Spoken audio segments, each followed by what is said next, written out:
नमस्कार दोस्तों, target with PS Parihar channel में आपका स्वागत है। सुबह की वीडियो में कुछ सूचनाएं छूट गई थी, इसलिए ये वीडियो दोबारा बनाना पड़ा। आइए शुरू करते हैं। जैसे कि यहाँ पर लिखा है, यूपी टीटी 2020 परीक्षा शिक्षा मित्रों के लिए एक बड़ा मौका मान करके देखा जा रहा है। क्योंकि अगर आप लोगों को पता हो कि जो शिक्षा मित्र हैं उत्तर प्रदेश में, उनकी संख्या लगभग 1,58,000 है और 1,58,000 शिक्षा मित्रों में केवल 35 या 36,000 ही टीईटी पास शिक्षा मित्र थे। इसलिए वो जो शिक्षक भर्ती हुआ करती थी, जो सुपर टीईटी की भर्ती हुआ करती थी, उसमें वो शिक्षा मित्र आवेदन नहीं कर पाते थे। और पिछली दो भर्तियों में यही कारण है कि केवल 7,000 और 8,000 शिक्षा मित्रों का ही चयन हो पाया है, चूंकि ज़्यादा शिक्षा मित्र जो थे वो टीईटी पास नहीं थे। यहाँ पर आप लोग देख सकते हैं, ये पिछला समाचार पत्र है जिसमें ये बताया गया था कि 69,000 शिक्षक भर्ती में 45,357 शिक्षा मित्रों ने ही आवेदन किया था और इसमें लगभग 7,000 शिक्षा मित्रों का चयन हो गया था।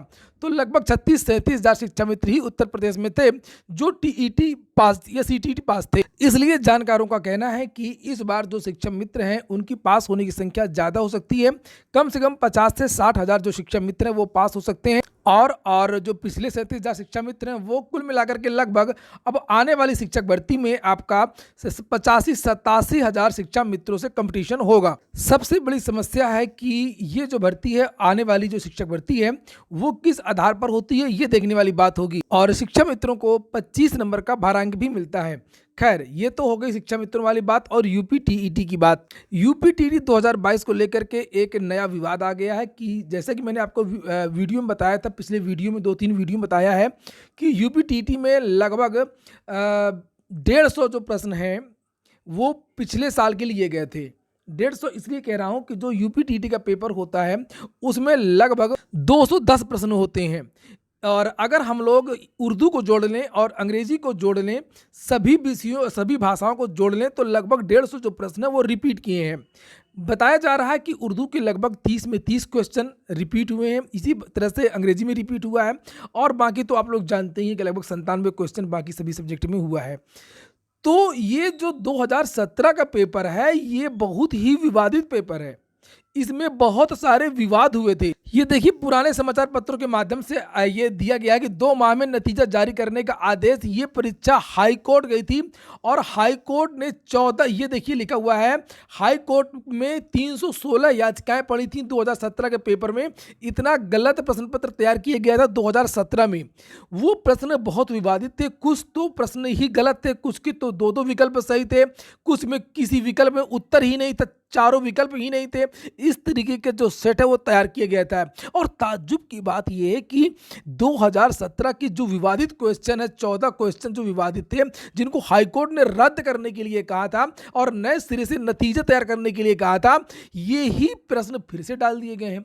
तो जब टीईटी को लेकर के बड़ा विवाद हो चुका है क्वेश्चंस को लेकर के और वही विवादित क्वेश्चन फिर से रिपीट किए गए हैं, इसलिए ऐसा लगता है कि जब क्वेश्चन वही रहेंगे तो फिर से विद्यार्थी कोर्ट जा सकते हैं। इसलिए सरकार को और पीएनपी को अच्छे विशेषज्ञों द्वारा नया पेपर बनवाना चाहिए था और इस चीज़ का ध्यान रखना चाहिए था कि ताकि ये जो भर्ती है वो फंसे ना, जो परीक्षा है वो फंसे ना। यूपी टीईटी की जो परीक्षा है वो हाई कोर्ट ही नहीं सुप्रीम कोर्ट तक गई थी। ये देखिए लिखा है कि यूपी टेट सुप्रीम कोर्ट ने गलत जवाब के मुद्दे पर सरकार से मांगा जवाब। वहीं पर यूपी टीईटी जो समय से नहीं हो पा रही है उसको लेकर के भी आज के समाचार पत्रों में काफ़ी कुछ सूचनाएं हैं। जैसे यहाँ पर लिखा है, कोरोना पेपर लीक के कारण परीक्षा बेपटरी। कोरोना और पेपर लीक के कारण उत्तर प्रदेश शिक्षक पात्रता परीक्षा पटरी से उतर आई है। रविवार को 2 साल के बाद परीक्षा कराई जा सकी। राष्ट्रीय अध्यापक शिक्षा परिषद की गाइडलाइन के अनुसार टीईटी साल में 2 बार होनी चाहिए। जिस तरीके से सीटेट साल में 2 बार होता आया है, उसी तरीके से यूपी टीईटी भी 2 बार होनी चाहिए। यहाँ पर लिखा है कि एनसीटी ने इस संबंध में बेसिक शिक्षा विभाग को पत्र भी लिखा था। तो अब छात्र संगठनों द्वारा भी ये मांग की जा रही है कि जो यूपी टीईटी है वो भी साल में कम से कम 2 बार होनी चाहिए। तो जहां पर टीईटी साल में 2 बार होनी चाहिए, वहीं पर साल में 1 बार होती रही है 13 से लेकर के 18 तक और उसके बाद में फिर 2 साल बाद हो रही है। आज के समाचार पत्रों में जो अगली सूचना है वो टीयर 2 परीक्षा स्थगित की जाए। कोरोना के बढ़ते मामलों के बीच में कर्मचारी चयन आयोग की ओर से 28 और 29 जनवरी को प्रस्तावित कंबाइंड ग्रेजुएट लेवल यानी सीजीएल 2020 टीयर 2 परीक्षा स्थगित करने की मांग उठी है। बहुत सारे छात्रों के यहाँ पर नाम लिखे हैं। बहुत सारे जो छात्र हैं वो ट्विटर पर अभियान भी चला रहे हैं, एसएससी को मेल भी कर रहे हैं और ये कह रहे हैं कि उत्तर प्रदेश लोक सेवा आयोग कोविड के कारण सम्मिलित राज्य अभियंत्रण परीक्षा और पीसीएस 2021 की मुख्य परीक्षा स्थगित कर दी है। ऐसे में एसएससी की परीक्षा भी स्थगित कर देनी चाहिए। अच्छा, आप लोग क्या चाहते हैं, एसएससी की जो परीक्षाएं होनी है 28 तारीख को और 29 तारीख को, वो होनी चाहिए या स्थगित कर दी चाहिए? आप लोग कमेंट बॉक्स में जरूर बताएं। वहीं पर आज के समाचार पत्रों में कुछ भर्तियां भी निकली हैं अनेक राज्यों से, उसके बारे में भी सूचनाएं दी गई हैं। जैसे सचिवालय सहायक समेत 956 पदों पर भर्तियां, और ये भर्तियां निकली हैं झारखंड कर्मचारी चयन आयोग से। तो आप लोग झारखंड की जो इस ऑफिशियल वेबसाइट है वहां पर जाकर के आप लोग जा सकते हैं। ये देखिए वेबसाइट है www.jssc.nic.in। इस वेबसाइट पर जाकर के आप लोग विस्तृत नोटिफिकेशन देख सकते हैं कि कौन कौन सी भर्ती है। जैसे भर्तियों का नाम तो यहाँ पर लिखा है, जिस सहायक प्रशाखा पदाधिकारी, कनीय सचिवालय सहायक, प्रखंड आपूर्ति पदाधिकारी। तो ये भर्तियां वहां से निकली हैं 384, 322 और 245। तो आप लोग नोटिफिकेशन देख लें, अगर योग्यता है आपके अंदर तो आप लोग आवेदन कर सकते हैं। इसी तरीके से बीपीएससी से भी 286 पदों के लिए भर्ती आ गई है। बिहार लोक सेवा आयोग से ये भर्ती आई है नगर विकास एवं आवास विभाग की। तो इसको भी आप लोग देख सकते हैं इस वेबसाइट पर जाकर के bpsc.bis.nic.in।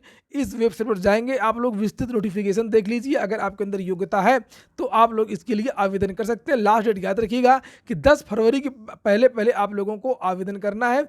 पदों का विवरण यहाँ पर दिया हुआ है, सहायक लोक स्वच्छता, असिस्टेंट पब्लिक सेक्रेटरी, और भी कुछ पद हैं जैसे यहाँ पर ये लिखे हुए हैं, तो इनको भी आप लोग देख सकते हैं। दिल्ली से भी भर्ती निकली है जूनियर इंजीनियर के 691 पदों पर भर्ती। राजस्थान से भी जूनियर इंजीनियर की भर्ती निकली हुई है, यहाँ पर ये देख लीजिए। और दिल्ली अधीनस्थ सेवा चयन बोर्ड द्वारा ये भर्ती निकली है, और यहाँ पर पदों के बारे में लिखा है, चयन प्रक्रिया के बारे में लिखा कि लिखित परीक्षा होगी, लिखित परीक्षा के आधार पर ही ये भर्ती होगी। और वेबसाइट है dssSB.delhi.gov.in। इस वेबसाइट पर जाकर के आप लोग दिल्ली जेई के लिए आवेदन कर सकते हैं। अगली सूचना है रेलवे भर्ती बोर्ड की। रेलवे का जो विवाद है वो थम अभी भी नहीं रहा है। परिणाम में काफ़ी दिन हो चुके हैं, लगभग 15 तारीख को ये जो परिणाम वो जारी कर दिया गया था। और विद्यार्थियों ने एक नई मांग की है कि जोन वाइज कराए जाए कंप्यूटर टेस्ट और 20 गुना अभ्यर्थियों को पास कराया जाए। रेलवे भर्ती बोर्ड के रेलवे ने इसके बारे में कई बार क्लेरिफिकेशन दिया है, नोटिफिकेशन जारी किया है कि हमने कोई धांधली नहीं की है, कोई भी गड़बड़ी नहीं की है। लेकिन विद्यार्थियों का कहना है कि एक ही विद्यार्थी को कई बार जो है चयन किया गया है, तो उससे दिक्कत नहीं है, उसको एक ही माना जाए। और जो नोटिफिकेशन में कहा गया था कि 20 गुना विद्यार्थियों को क्वालिफाई कराया जाएगा, तो 20 गुना विद्यार्थियों को पदों के सापेक्ष क्वालिफाई कराया जाना चाहिए।